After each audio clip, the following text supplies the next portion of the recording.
Aujourd'hui, nous allons parler d'un autre point qui nous permettra de pouvoir établir les bases. Et ce point-là, je le nomme l'autodiscipline.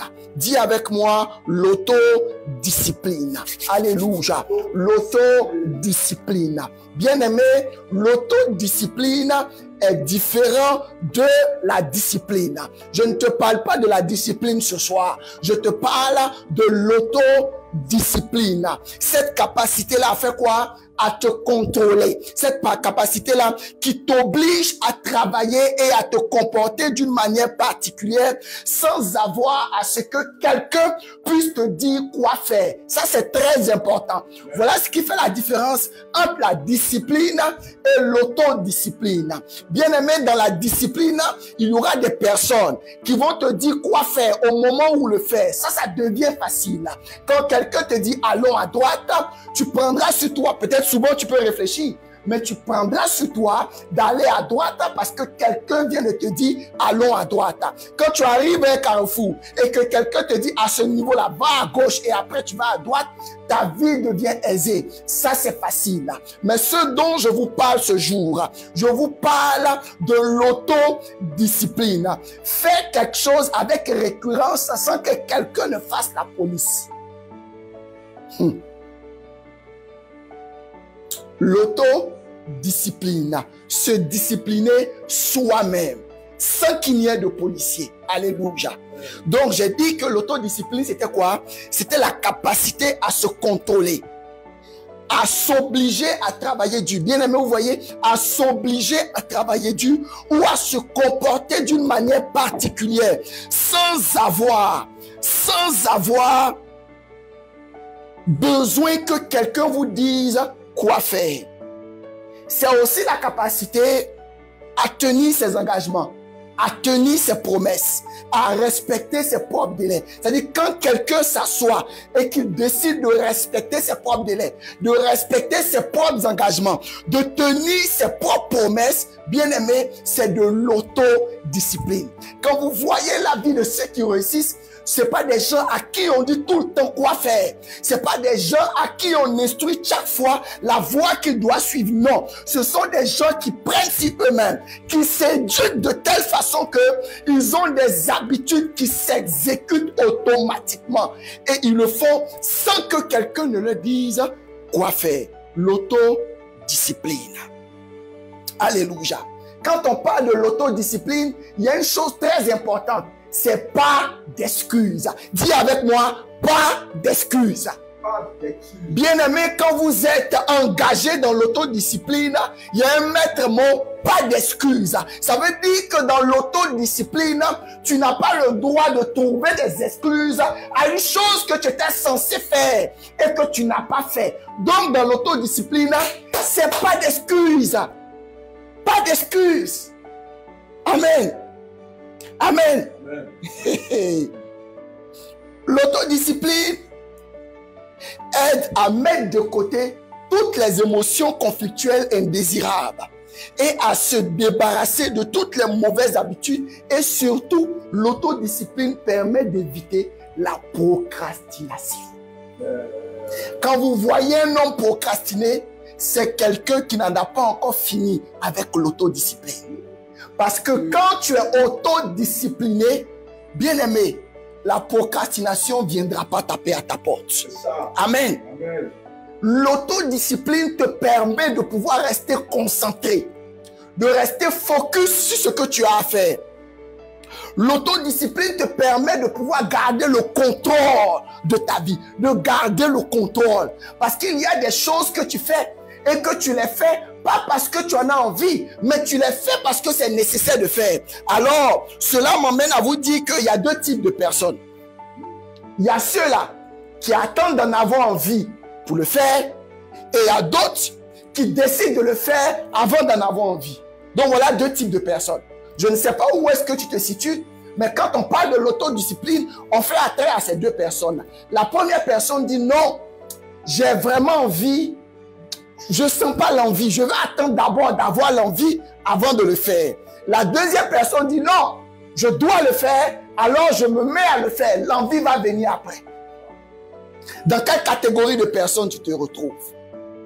Est-ce que tu es cette personne-là qui attend d'abord d'avoir envie avant de le faire? Ou tu te dis, tu dois le faire, après l'envie viendra? Vous savez, il y a des moments où, dans la conduite de notre vie, pendant que nous sommes en train de vivre notre vie chrétienne, il arrive des moments où prier devient pour nous quelque chose de délicat. Ce n'est pas évident. On travaille, c'est compliqué, tu arrives, quand tu as des défis même au niveau de la famille, où il y a des enfants auxquels il faut que tu t'habitues, où les enfants, il faut que tu t'occupes d'eux, jusqu'à ce que les enfants dorment. Souvent même, tu peux te surprendre en train de dormir avec les enfants. Parce que la réalité est telle que ce n'est pas évident. Mais quand tu te rends compte qu'en réalité, la prière devient l'essence qui va faire démarrer ta voiture qui est ta vie, la prière ne devient pas pour toi optionnelle. La prière n'est pas pour toi quelque chose où tu diras, je n'ai pas pu prier parce que je m'occupais de mes enfants. Je n'ai pas pu prier parce qu'en réalité, je suis descendu tard du travail. C'est une réalité. Mais je vous ai dit que quand on parle d'autodiscipline, il n'y a pas d'excuse. Il n'y a pas d'excuse. Quand tu es engagé dans l'autodiscipline, il n'y a pas d'excuse. Donc tu sais que prier est pour toi une chose qui en vaut la peine parce que c'est pas quelque chose dont tu as envie de faire pour le faire. C'est quelque chose de vital. Donc quand vous voyez quelqu'un qui passe son temps à prier, tous les jours, il ne manque pas ses heures de connexion avec le Seigneur, c'est pas quelqu'un qui attend d'avoir envie. Il se dit que la prière étant vitale, étant connecté à Dieu, étant la chose la plus capitale pour lui, il a fait, qu'il ait envie ou pas. Amen. Voyez, dès le moment où quelqu'un se positionne pour te dire ce que tu dois faire, comprends que ce n'est plus l'autodiscipline. Ça devient de la discipline. Parce que ce qui est compliqué, c'est comment faire quelque chose que tu as programmé toi-même de faire et de le faire dans le délai imparti. C'est ça la question. Alléluia. Bien-aimé, quand on parle d'autodiscipline, on parle d'adaptation. Et c'est très important, arriver à t'adapter. Parce que quand tu décides de le faire, j'ai décidé à 19 h de prier. Et 19 h, il y a un incident qui arrive, qui fait que je n'arrive pas à prier. Qu'est-ce que je fais? Est-ce que je ne prie pas en disant, Seigneur, toi-même tu as vu, comme certains le font? Ou bien tu dis, Seigneur, je vais trouver un autre moyen de compenser mon temps de prière, parce que je vais vous dire, aussi belle que va être une voiture, quand il n'y a pas d'essence, même si les stations sont fermées, la voiture ne te dira pas, non, je comprends, je te comprends que les stations sont fermées. La voiture va s'arrêter. Pourquoi elle va s'arrêter? Parce qu'il n'y a plus d'essence. Et il y a certaines vies comme ça qui se sont arrêtées par manque de prière. Bien que le manque de prière soit justifié selon eux. L'autodiscipline demande d'aller bien au-delà. Voilà un homme dont la Bible parle. Dans Genèse chapitre 12, la Bible prend le temps de dire, l'Éternel dit à Abraham, va-t'en de ton pays. Dieu lui dit, va-t'en de ton pays, de ta patrie, de la maison de ton père, dans le pays que je te montrerai. Je ferai de toi une grande nation, je te bénirai, je rendrai ton nom grand, tu seras une source de bénédiction. Je bénirai ceux qui te bénissent, je maudirai ceux qui te maudiront. Et toutes les familles, Genèse chapitre 12, à partir du verset 1, et toutes les familles de la terre seront bénies en toi. La Bible dit ceci. Abraham partit, virgule, comme l'Éternel lui avait dit. Amen. Voilà la vie de ce monsieur-là, qui est une vie qui enseigne, qui est une vie non des moindres, qui est une vie, quand on en parle, c'est avec respect, parce que n'est pas Abraham qui veut. Voilà quelqu'un qui se déplace avec sa famille et ils arrivent à Charan. Son grand-père meurt là, son père meurt là, et Dieu lui dit que normalement ton sort, c'est que tu meurs là. Mais je te donne une instruction, lève-toi, va dans un pays que je vais te montrer.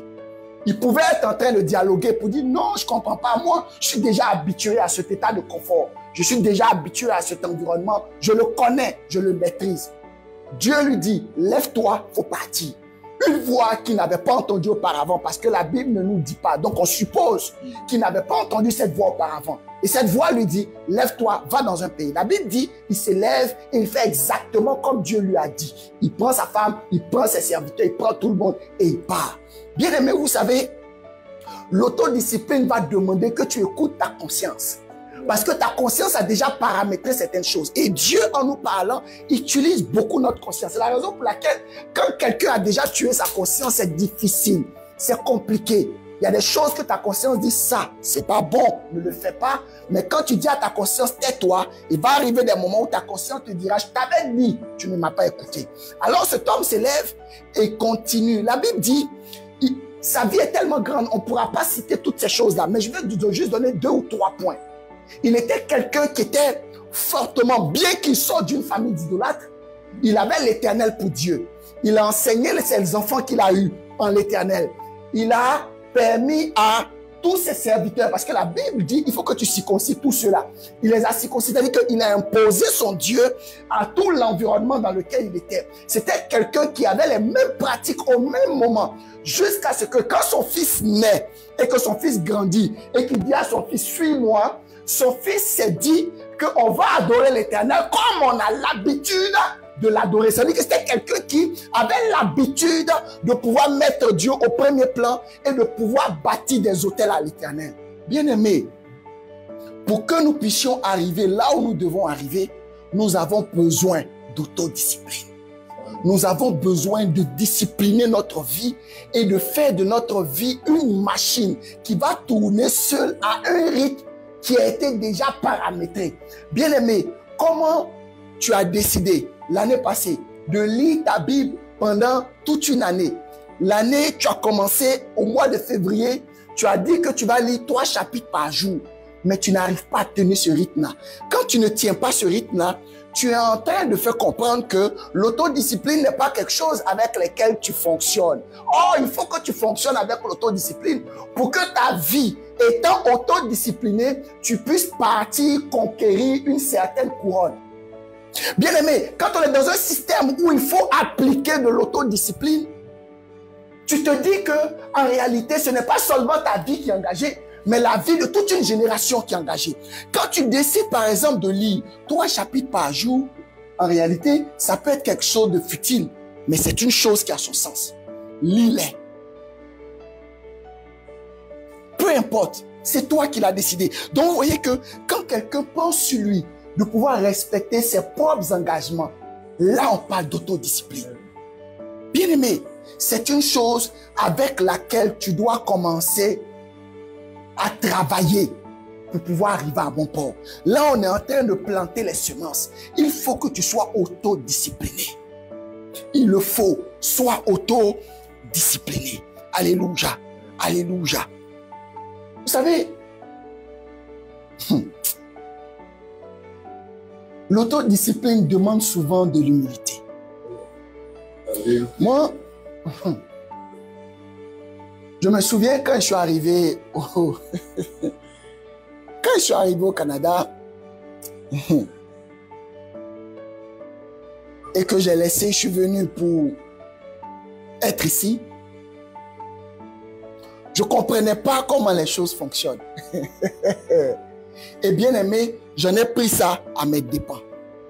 Il y a des choses auxquelles j'y étais pas habitué parce que je ne comprenais pas comment ça fonctionne.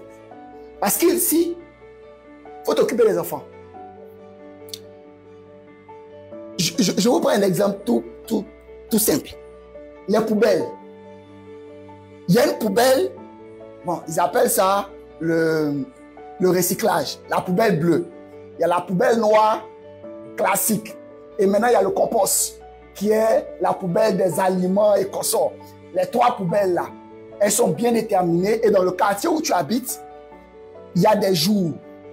Par exemple, moi, dans mon quartier, par exemple, les jeudis, chaque 2 jeudis, tu fais sortir. Un jeudi, tu fais sortir la poubelle du recyclage. L'autre jeudi, tu fais sortir la poubelle noire.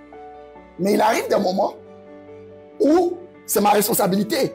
Le jeudi, par exemple, j'oublie. Ou le jeudi, je suis tellement fatigué, je suis quitté au travail, je suis épuisé. Je ne sors pas la poubelle. Vendredi, je vais au travail. Mais quand je reviens, la ville ne m'appelle pas pour dire non, on va prendre ta poubelle spécialement pour la vider. Non, je me retrouve avec une poubelle remplie. Et là, je crée un incident parce que je suis obligé de prendre la poubelle et de la déposer, de l'entasser, de l'entasser, de l'entasser. Tout simplement parce que je n'ai pas respecté le jour. Je n'ai pas respecté le jour. Quand tu dois t'occuper de ton enfant, demandons aux parents, par exemple, qui vivent ici. Tu dois t'occuper de ton enfant. Tu dois, par exemple, faire la boîte à lunch de ton enfant. Tu ne diras pas à ton enfant, non, j'étais trop fatigué, je n'ai pas fait ta boîte à lunch parce qu'il risque d'aller à l'école sans manger. Donc, l'autodiscipline demande que tu te réadaptes. Et ça, là, ça demande du courage. Que tu te réadaptes. Tu n'es pas habitué à un certain nombre de choses. Il faut que tu te réadaptes. Tu sais que tu dois aller au travail à 7 heures. Il y a des gens qui sont programmés comme une horloge.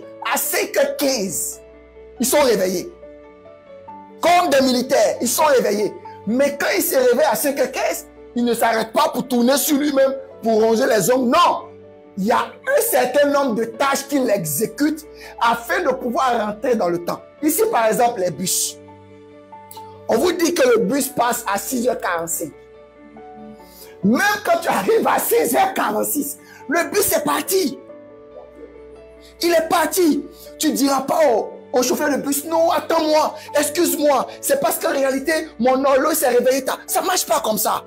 Tout est programmé. Donc, vous voyez qu'il y a des environnements même qui exigent l'autodiscipline. Là, actuellement, on est dans une période d'hiver. Il y a la neige. Ceux qui sont ici, ils savent. Il faut déneiger sa voiture. Mais imagine, tu te lèves le matin et puis, tu te réveilles en retard. Et puis, tu dois déneiger ta voiture. Mais que tu le veuilles ou non, ce n'est pas ton voisin qui va venir déneiger. Ce n'est pas une histoire de non, le voisin, comme il a pitié. Non, non, non. Chacun déblaye devant sa maison. C'est-à-dire que même devant ta propre voiture, il y a de la neige là, le voisin a fait pour lui, va laisser pour toi. Parce que chacun gère pour lui. Et donc, si tu veux appliquer de l'autodiscipline, il faut que tu sois capable de te réadapter. Donc, si tu ne connais pas ton environnement pour te réadapter, ça va être compliqué. Et donc, pour ça, comprends que pour aller loin, tu es obligé. Regardez aujourd'hui, quand vous regardez des entrepreneurs, moi je connais des entrepreneurs, mais qui travaillent jour et nuit sur des projets, qui travaillent jour et nuit. Et aujourd'hui, quand ils sont exposés et qu'ils réussissent, et que tout le monde en vit leur vie, ils ne savent pas que c'est des temps de sacrifice, des temps de programmation, des temps d'autodiscipline. Ils avaient plusieurs choses à gérer, mais ils géraient toutes ces choses-là avec passion, avec un temps réglé. Est-ce que tu appliques de l'autodiscipline dans ta vie? Ça, c'est la question. C'est la question. Tu as programmé ton temps de prière. Il y a quelque chose qui est venu déranger ça. Je te comprends. Mais est-ce que c'est un justificatif? Parce que dans l'autodiscipline, le maître mot, c'est pas d'excuses.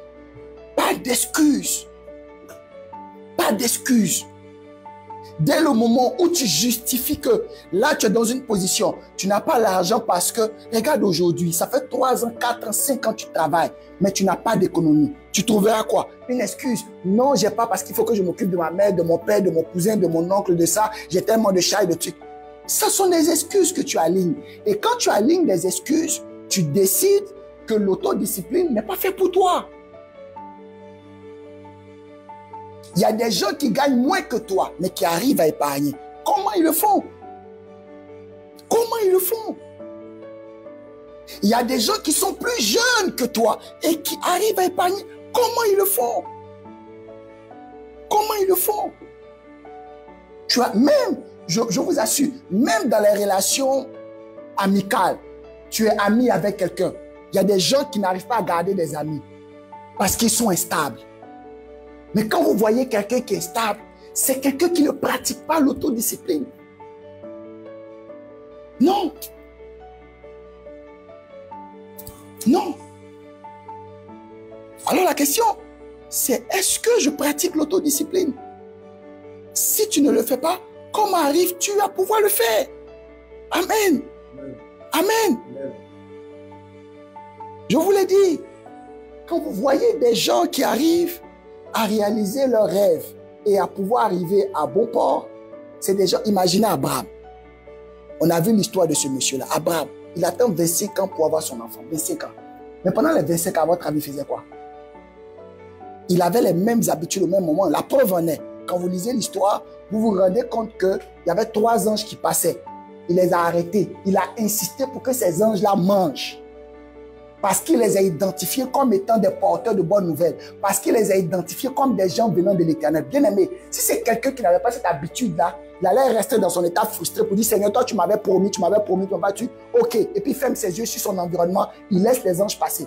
Mais regardez, il a bloqué les anges, il a préparé pour eux. Les anges l'ont béni et c'est dans la bénédiction des anges qu'ils ont dit, l'année prochaine, à la même date, ta femme va être enceinte. Elle est enceinte. Donc vous voyez que quand tu es dans une position où tu pratiques l'autodiscipline, les gens près de toi peuvent ne pas te comprendre. Mais tu dois exécuter les mêmes tâches au même moment avec le même enthousiasme et le même dynamique. C'est la raison pour laquelle quand vous voyez, la couronne n'est pas pour tout le monde. Quand vous voyez des gens aller compétir au championnat du monde, la couronne n'est pas pour tout le monde. Quand vous voyez des gens aller aux Jeux Olympiques, la couronne n'est pas pour tout le monde. La couronne est pour ceux-là qui ont pris le temps de maîtriser autodiscipline, technicité et performance dans le même instant, dans un court moment. C'est ça. Alléluia. Je vais terminer avec ceci. Je vais vous donner 5 piliers. 5 piliers de l'autodiscipline. Donc les 5 piliers, on a l'acceptation en 1. On a la volonté en 2. On a le travail acharné en 3. Je vais les survoler. Plus tard, Dieu permettra qu'on puisse rentrer dans les détails de chacun. Donc j'ai dit en 1, il y a l'acceptation. Je vais vous dire ce que c'est. La deuxième chose, on a la volonté. La troisième chose, on a le travail acharné. La troisième chose, on a l'assiduité. Et la 5e chose, on a la persévérance. Voilà les 5 choses et les 5 piliers qui arrivent à conforter quelqu'un dans une position d'autodiscipline. Et quand vous regardez tous ceux qui ont réussi la vie, toutes ces personnes qui ont marqué l'histoire, vous allez voir que ces 5 choses-là ont été vues dans leur vie. Première chose, c'est l'acceptation. Vous savez, avant de pouvoir changer une chose, il faut d'abord prendre conscience que ce que tu es dans l'instant là est quelque chose que tu dois améliorer. Je vous prends l'exemple. Quand vous prenez quelqu'un qui a un problème de ponctualité, il faut d'abord qu'il le reconnaisse. Si tu ne reconnais pas que tu as un problème de ponctualité, ça va être difficile pour toi de changer cet aspect de ta vie parce que tu vas passer le temps à être en retard. Pourquoi? Parce que tu trouveras toujours des justificatifs pour dire que oui, je suis en retard parce que, dès le moment où tu trouves des excuses, c'est que tu ne l'as pas accepté. Et donc l'acceptation, ça c'est le défi le plus élémentaire auquel les gens sont confrontés. Quand vous voyez des gens aujourd'hui qui n'arrivent pas à pratiquer l'autodiscipline, ce sont des gens qui trouvent toujours des excuses, donc un problème d'acceptation. Alléluia. Alléluia. Donc, reconnaître la position là est un point de départ. Donc, identifie quelque chose que tu veux changer dans ta vie. La première chose, il faut que tu arrives à accepter que ça, c'est pas un défaut, mais c'est une insuffisance que tu dois améliorer. Alors, tu commences à travailler dessus. Tu appliques de l'autodiscipline pour tu. Je prends un exemple. Quand vous voyez quelqu'un qui a du mal à ranger sa chambre, qui a un problème de rangement, qui met les affaires à gauche, qui met les affaires à droite et qui a un problème de rangement. La question, c'est qu'il faut que cette personne puisse s'asseoir et reconnaître qu'elle a un problème avec le rangement. Parce que dès le moment où tu reconnais, ça veut dire que tu as accepté le fait que tu dois changer. C'est comme quelqu'un qui va à l'hôpital et le médecin lui dit qu'il est malade. Et lui sort de là et dit non, lui n'est pas malade. Il dit non, il n'est pas malade. Il n'est pas malade, qu'il n'a pas de problème de foie, rien. Donc ça veut dire, comme il a dit qu'il n'est pas malade, tout ce qui a été donné comme posologie du médecin, il ne va pas suivre. Pourquoi? Parce que l'étape de l'acceptation n'a pas été franchie. Première étape, l'acceptation. Tu veux être autodiscipliné, il faut reconnaître qu'il y a une partie de ta vie où il y a quelque chose qui est insuffisant que tu dois améliorer. Deuxième chose, c'est la volonté. La volonté, c'est une concentration de force. Vous savez, te réveiller tous les matins à 5 heures du matin et te dire que tu dois boire ton verre d'eau, il y a des gens, ils sont programmés comme ça. Ça, c'est leur autodiscipline. Ils doivent boire 1,5 litre d'eau par jour. Donc, quand ils se réveillent le matin, la première chose, c'est de boire leur eau. Mais imagine que quand quelqu'un se réveille et qu'il dise que non, je n'ai pas bien dormi, j'en ai pas envie. C'est une histoire de volonté. L'autodiscipline, c'est une histoire de volonté. On va te parler pendant des heures et des heures. Si tu n'as pas pris sur toi de dire que je veux le faire, tu ne pourras pas le faire. Amen. Amen. Un objectif, ça se choisit. C'est la raison pour laquelle il est difficile d'imposer un objectif à quelqu'un. Moi, je ne peux pas venir dire à quelqu'un aujourd'hui, voilà ton objectif de cette année. Fais ceci, fais cela. Ça peut être bien dans un cadre. Mais après, tu vas voir qu'il n'y aura pas l'enthousiasme qu'il faut parce que c'est un objectif qui ne vient pas de toi. C'est pour ça, fixe-toi toi-même tes objectifs, travaille et décide de pouvoir les accomplir. Donc déjà, la volonté est un point essentiel. Essentiel. Regardez par exemple David. La Bible dit que le jeune homme, dans toute sa famille, il est le plus jeune. Son père l'identifiait, son père lui dit, va, veille sur mes brebis. Ce ne sont pas ses brebis, ce sont les brebis de son père. Son père lui dit, va et prends soin de mes brebis. Mais regardez, d'abord, il a accepté. En deux, il a eu cette volonté-là. La preuve en est, on nous le dit dans la Bible, que chaque fois que des ours venaient, lui faisait quoi? Il se battait pour arracher parce qu'en réalité, il aimait son travail. Il a eu cette volonté-là de pouvoir protéger. Donc, ça veut dire qu'il avait des moments où il n'avait pas envie d'aller, mais il partait quand même. C'était quelqu'un, quand on lui disait de faire des choses, il les faisait. C'est la raison pour laquelle, voyant ça, Dieu a permis que son père lui demande d'aller donner de la nourriture à ses frères sur le champ de bataille. Il pouvait refuser. Non, je ne vais pas. Ou j'attends demain. Ou je ne vais pas du tout. Trouve quelqu'un d'autre parti parce que je dois m'occuper des brebis. Mais parce qu'il a accepté, il a allé. La suite de l'histoire, vous la connaissez. De la volonté. 3. Le travail acharné. Oui, le travail acharné.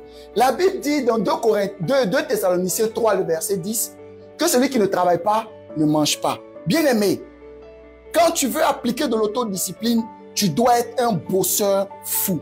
Je vous assure, la grâce là, elle intervient jusqu'à un certain niveau. Mais quand vous voyez quelqu'un performer, quand vous voyez quelqu'un dans un tel niveau d'excellence, ce n'est pas la grâce seulement, c'est du travail d'abord. La grâce vient pour être la cerise. On dit la cerise sur le gâteau. Mais cette expression-là n'a de valeur que parce qu'il y a le gâteau. On dit la cerise sur le gâteau. Donc quand il n'y a pas de gâteau, pas de cerise. Donc la cerise, c'est la grâce qui vient pour embellir le gâteau, pour donner une belle vue au gâteau. Mais la cerise n'a de valeur parce qu'il y a un gâteau qui a été bâti et qui existe. Et le gâteau, c'est le travail acharné que tu fais. Donc, cerise avec gâteau est égal à cerise sur le gâteau. Il y a des gens qui décident d'avoir le gâteau simplement, sans la cerise. Donc, tout ce caractère splendeur, ce caractère facilité à des moments n'intervient pas parce que ce sont des gens qui combattent la grâce. Il y a des gens aussi qui décident de pouvoir fonctionner uniquement avec la cerise. Donc, eux, quand ils se lèvent le matin, ils comptent sur la grâce. Vous les voyez chaque fois dernier. Parce que quelqu'un qui compte sur la cerise, là, il n'a que la cerise tout le temps. Ceux qui ont le gâteau, c'est bon. Mais il va arriver des moments où il faut qu'il y ait un peu de cerise dedans, qui est la grâce qui peut te permettre de te connecter, d'aller plus loin. Mais vous voyez que le gâteau est le plus gros entre la cerise et le gâteau est le plus gros. Donc, pour vous dire que quelqu'un qui veut appliquer de l'autodiscipline, si c'est pas un travailleur, c'est pas quelqu'un qui bosse, c'est pas quelqu'un qui en envie, c'est pas quelqu'un qui en veut à la vie et qui veut réussir, ça va être compliqué. Tu travailles pas, ça va être compliqué. Tu travailles pas, ça va être compliqué. Non, non, non. Non, non, ça va être compliqué. Parce que vous savez, il y a beaucoup de gens aujourd'hui qui essaient de dire qu'ils veulent travailler, mais qui choisissent toujours ce qui est facile. Bien aimé, si tout le monde devait choisir tout ce qui était facile, ce qui était difficile allait être fait par qui? Quand vous voyez des gens aujourd'hui rentrer dans l'histoire, ce sont des gens qui ont décidé d'arpenter des routes qui étaient des routes rudes. tu n'es pas prêt à arpenter des routes rudes, tu n'es pas prêt à changer de dimension. Vous voyez l'aigle? Cet animal-là qu'on appelle l'aigle, quand il doit changer son plumage, qu'est-ce qu'il fait? Il monte dans les hauteurs, il trouve un rocher, il se frotte au rocher pour enlever. Il n'y a pas quelqu'un qui a attrapé un aigle un matin pour enlever ses ailes. Donc, comment ils font leur renouvellement d'aigle? L'aigle monte dans le ciel, il arrive à un certain niveau, il trouve un rocher, il frotte le rocher et il décide d'enlever lui-même son plumage. Et vous connaissez les vents des hauteurs, ça brûle, ça fait mal. Et il reste cloîtré pendant un temps jusqu'à ce que ses nouvelles ailes poussent. Mais quand ces nouvelles ailes poussent, il lui suffit d'étendre les ailes et le vent les récupère et l'envoie dans un lieu encore plus élevé. C'est pour ça que n'importe qui ne peut pas tuer un aigle, parce qu'un aigle vole très haut. Mais pour que tu puisses avoir des ailes aussi performantes pour voler très haut, il faut que tu sois capable de changer de dimension quand il le faut. Mais pour ça, tu dois faire quoi? Trouver un rocher et frotter le rocher. Il faut que tu frottes le rocher. C'est ça l'autodiscipline. Frotter le rocher. Tu arrives chez toi à la maison, tout le monde dort. Tu te réveilles, tu dis Seigneur, toi et moi, c'est de minuit à minuit 30. Et puis tu es là.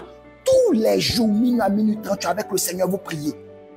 Quand demain, Dieu va ouvrir une porte et ça va exploser et que tu auras de la visibilité, que les gens te connaîtront, ils vont penser que c'est quelque chose comme ça. Non! Il faut leur dire que la cerise est venue sur le gâteau. Dis-leur que la cerise est venue sur le gâteau. C'est parce qu'il y a eu le gâteau d'abord que tu as travaillé, tu as prié, tu as intercédé, que tu as travaillé dur. Pour que quelqu'un, on lui donne de la promotion là. Qu'est-ce qu'il faut? Les gens regardent, il est assidu, il vient tout le temps, c'est un travailleur, c'est quelqu'un qui ne se plaint pas. Il bâtit son gâteau. Et quand le gâteau est bâti, alors le patron maintenant décide de lui donner une promotion qui devient quoi? La cerise qui vient pour couronner le gâteau. Mais il y a des gens qui ne veulent pas travailler sur le gâteau et qui veulent la cerise. Mon ami, tu vas avoir faim. Cerise ne rassasie pas, tu vas avoir faim. Quand vous voyez les gens du monde là, ils n'ont pas la grâce, non? Mais ils ont gâteau. Ils mangent, ils ont gâteau. C'est des travailleurs, ils travaillent. Quand vous prenez un gars comme Zuckerberg, vous allez dire que non, Zuckerberg, il n'a pas la grâce, il n'y a pas de problème, il n'a pas la grâce. Mais il a gâteau. Donc, pour que vous arriviez à parler avec ces gens du dehors là, il faut que vous soyez capable de travailler à faire votre gâteau comme eux. C'est-à-dire qu'il faut que les gens du monde là, on travaille comme eux. C'est des travailleurs acharnés, c'est des gens qui passent des veilles et des veilles à planifier, à régler, à exploiter, à regarder, à avoir des yeux. Ils travaillent. C'est des gens, quand vous les voyez dans des endroits, ils travaillent. Ils travaillent. Regardez les juifs là, vous avez déjà vu un juif qui est paresseux? Quand vous voyez les juifs qui sont implantés dans chaque pays, qui consolident certains pays, quand vous prenez les États-Unis, ce sont les juifs qui les font. Mais regardez, c'est les travailleurs. Dans chaque domaine, dans chaque secteur, vous allez voir un juif là-bas. Vous pensez que c'est les gens qui croisent les mains et disent que non, on compte sur Jéhovah. Jéhovah seulement. C'est des bosseurs. Est-ce que tu es prêt à travailler? Un travail acharné. Et le travail acharné maintenant va t'envoyer sur le 4e point qu'on appelle l'assiduité. Il y a des gens là, c'est comme le feu de paille. Ils travaillent bien comme ça. Et puis 2 jours après, boum, patatrac. Mais c'est bien de faire un travail acharné. Mais il faut le faire dans la régularité. C'est ça l'assiduité. L'assiduité, c'est être là au même rendez-vous, au même temps, au même moment, avec le même enthousiasme. Ça là, ça ne plaisante pas. Regardez par exemple, pour venir à l'église. Tu peux venir à l'église 1 fois, 2 fois, 3 fois. Et puis bon, après, tu n'as plus envie. Mais quand tu décides de venir, non pas parce que c'est une histoire d'envie, mais tu te dis que tu viens pour tirer ton essence. Et que tu viens, et que ça tu viens, et tu viens, et tu viens. Mais ton assiduité va payer. Regardez par exemple ce monsieur-là, Gédéon. La Bible dit, Gédéon battait le froment. Ils sont en pleine guerre. Israël est en pleine guerre avec les Madianites. Il bat le froment. C'est-à-dire qu'il finit de battre le froment, il dépose, non, les Madianites viennent, ils prennent. Mais le gars là, il continue de faire aux mêmes heures, il est là, même quand il y a guerre. Jusqu'à ce que l'ange le regarde comme ça, il dit, toi là, tu es un garçon. Tu es un vaillant héros. Voilà ce qui a été son critère de sélection. Il était assidu. Est-ce qu'on est assidu? Est-ce qu'on est assidu? Est-ce qu'on est assidu? On est en janvier. On a dit des choses. Mais quand on va arriver en mars, est-ce que l'objectif que tu t'es fixé en janvier là va toujours rester là en actualité? Est-ce que tu vas continuer de regarder ton cahier d'objectifs? Est-ce que tu vas continuer de regarder la feuille que tu as collée toi-même en disant c'est ça que je vais atteindre? Tu as décidé d'avoir 10 000 $ par mois. Quand le temps vient que tu es sourd maintenant, tu croules sur le poids des pressions. Les hommes et les femmes te torpillent par-ci, c'est compliqué pour toi. Est-ce que tu vas continuer de regarder ton tableau d'objectifs? Est-ce que tu vas continuer d'être assidu? Voilà la question. Tu es un entrepreneur. Tu sens que ton business doit grandir, doit continuer à un certain niveau. Mais si tu n'es pas assidu, ça ne passera pas. Et c'est ça. Donc l'assiduité, c'est cette capacité-là d'investir du temps et des efforts de façon permanente et de façon continue. Ça, ce n'est pas pour tout le monde. Tu veux avoir de l'autodiscipline? Apprends à être assidu. Et je termine avec ça, la persévérance. Oh là là là. Il n'y a personne qui... Regardez par exemple, il y a des joueurs par exemple, on dit ils ont double fracture du péroné. Double fracture du péroné, on dit non, il a 6 mois d'absence. Il ne joue plus pendant 6 mois. Pendant les 6 mois, là, il fait quoi? Il ne mange pas, il ne fait pas la fête. Hein? Parce que s'il mange, il fait la fête comme c'était, c'est terminé, sa carrière s'arrête. Mais il fait quoi? Il s'entraîne, il va en salle. Mes amis, il n'y a personne qui veut avoir des muscles, qui reste à la maison pour prier, et puis il a les muscles. Les chabrataba, Seigneur, donne-moi les muscles. Et puis il se réveille un matin, puis ça gonfle, ça ne marche pas. Va en salle de sport. Tu lèves les poids. Mais, vous savez, le corps humain, là, c'est quelque chose quand même. Imaginez quelqu'un qui n'est pas parti en salle et qui va en salle et qui est enthousiaste, qui fait une fois. Il fait ça pendant 30 minutes. Quand il va rentrer à la maison, il va aller avec des courbatures. Et maintenant, les courbatures, là, c'est un défi. Les courbatures te disent que c'était une mauvaise idée. Maintenant, le problème, c'est que comme tes muscles sont en train de s'étirer, ça fait mal et ça fait très mal. Maintenant, est-ce que tu as cette capacité-là de continuer à le faire? Le jour qui vient, pour que pendant que ton muscle s'est étiré, il reste dans cette position-là. Parce qu'en réalité, quand vous allez au sport, une fois, le muscle s'étire, ça fait mal.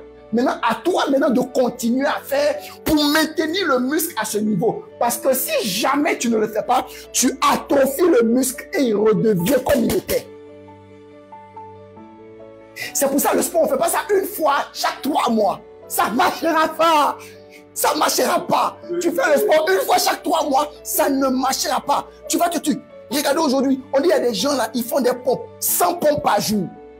Quand vous regardez les abdos là, vous voyez la graisse a disparu. Mais mes amis, ça là, c'est pas parler en langue.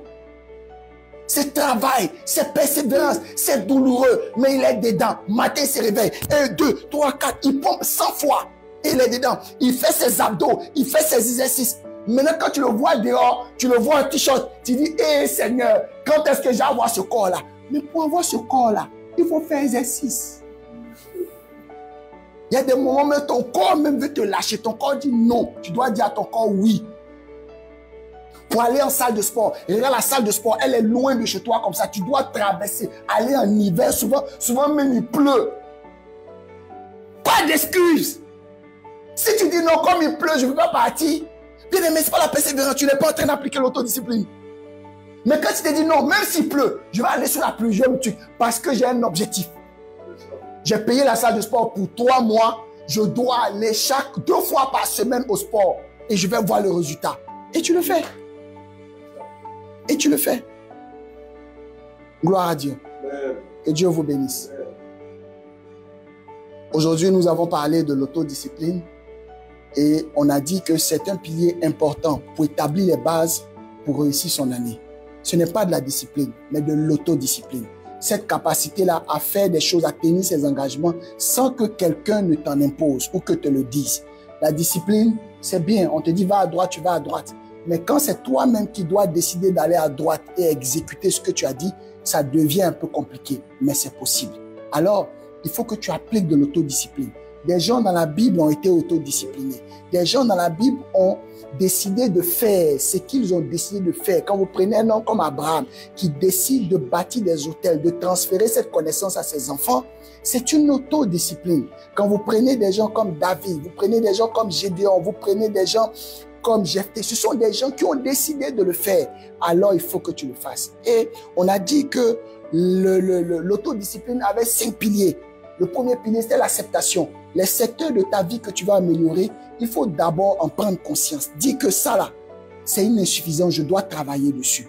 Tu ne vas pas au sport, tu n'as pas une bonne alimentation, tu as décidé par exemple de ne pas avoir d'amis, tu n'arrives pas à te connecter, tu n'arrives pas à réseauter. Ça, quand tu te rends compte que c'est une insuffisance, alors fixe-toi ça comme objectif pour dire que je veux travailler dessus. Alors la deuxième chose, tu passes maintenant après l'acceptation à la volonté.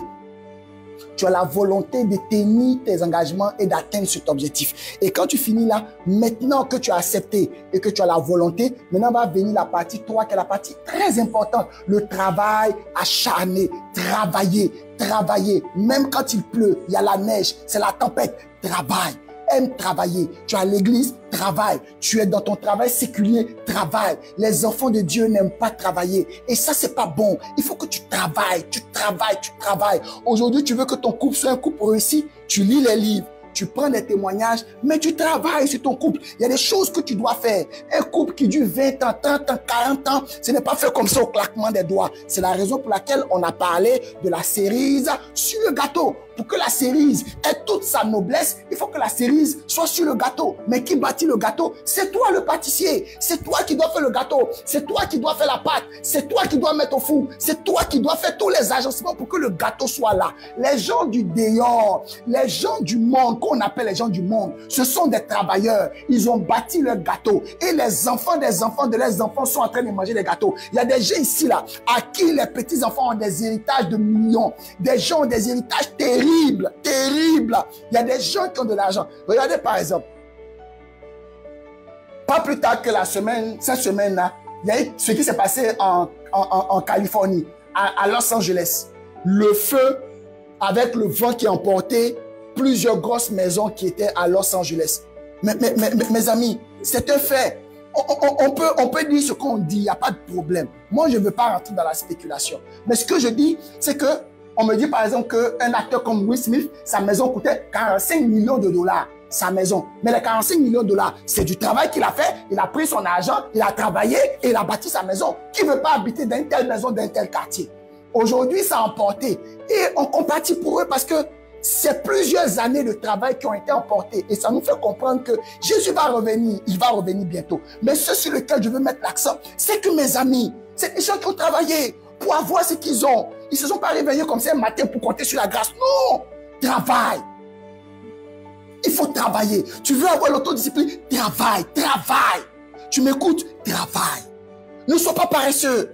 Ne sois pas paresseux. Parce que la Bible même dit, même la fourmi, la Bible dit aux paresseux, regarde la fourmi, même la fourmi. C'est-à-dire qu'un animal, un insecte, c'est-à-dire aussi vil. Dieu nous demande de prendre exemple sur la fourmi qui travaille. Actuellement, on est en hiver, il n'y a aucune fourmi dehors. Mais les fourmis ne meurent pas de faim. Parce qu'en été, pendant que les autres animaux étaient en train de gambarder et de jalonner les cours, les fourmis, elles, étaient en train d'amasser parce qu'elles savaient que l'hiver venait. Actuellement, elles sont dans les tanières, elles sont tranquilles. Elles mangent matin, elles mangent à midi, elles mangent le soir parce qu'elles ont travaillé pour ça. Tu veux manger matin? Tu veux manger à midi, tu veux manger le soir, fais comme la fourmi. Travaille. Travaille.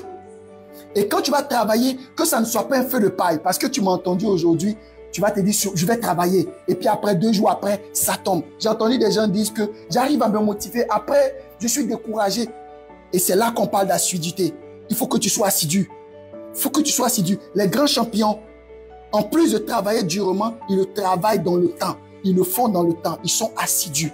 Un 5e point pour terminer, c'est la persévérance. Ce qui va te permettre de persévérer, c'est l'objectif que tu t'es fixé. Quand quelqu'un n'a pas d'objectif, c'est comme quelqu'un qui sort de sa maison sans destination. Il va rouler. Il a l'impression qu'il roule, mais il va nulle part. Donc, fixe ton objectif.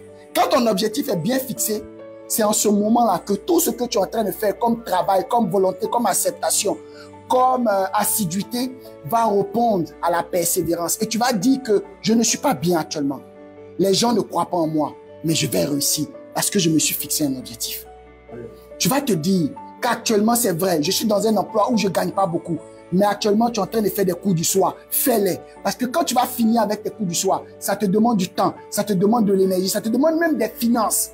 Tu es obligé de porter le même pantalon plusieurs fois. Tu es obligé d'avoir la même chaussure. C'est pas grave.